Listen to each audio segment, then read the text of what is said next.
Hey guys, what up? Teacher Fernando de novo, e hoje nós vamos para a nossa última aula do curso Inglês Sem Medo. Essa é a nossa última unidade do módulo 1.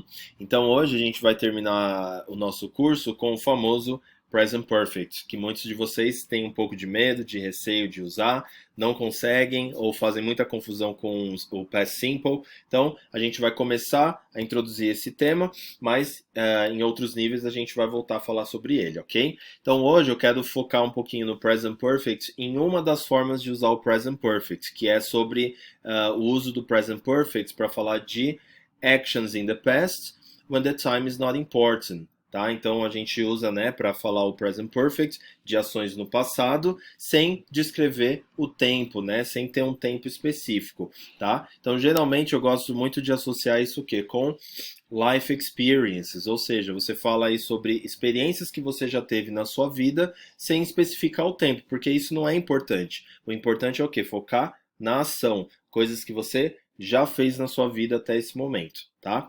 Então aqui a forma, ó, no afirmativo, a gente vai entrar aqui, ó, com o subject, o auxiliar have, depois o verbo na terceira coluna, na conjugação, e depois o complemento da frase. Eu já deixei aqui 3 frasezinhas prontas, tá? Para facilitar aqui. Então a gente tem aqui, ó, coisas sobre o teacher. Então, I have lived in Australia before. I have visited Chile and Argentina e I have watched Titanic, tá? Então essas são 3 experiências que eu já tive na minha vida, tá?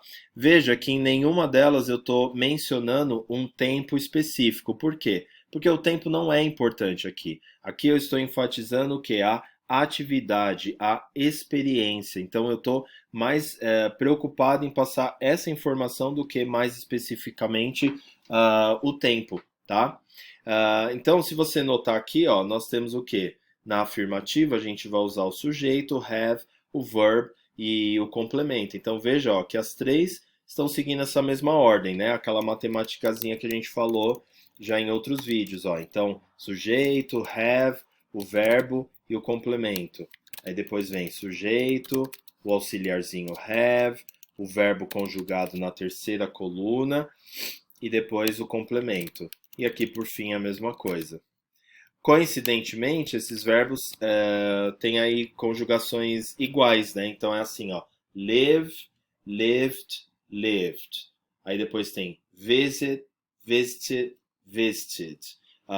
Watch, watched, watched. Tá? Mas, por exemplo, se a gente fosse usar o verbo go, né? O go a gente tem go, went, gone. Então você vê que a terceira coluna é diferente. Então, I have gone to England. Tá vendo? Ó, então aqui o gone já muda, né? Então a gente tem go, went, que é no passado, e gone, que é a terceira coluna, que a gente vai usar com o present perfect, ok?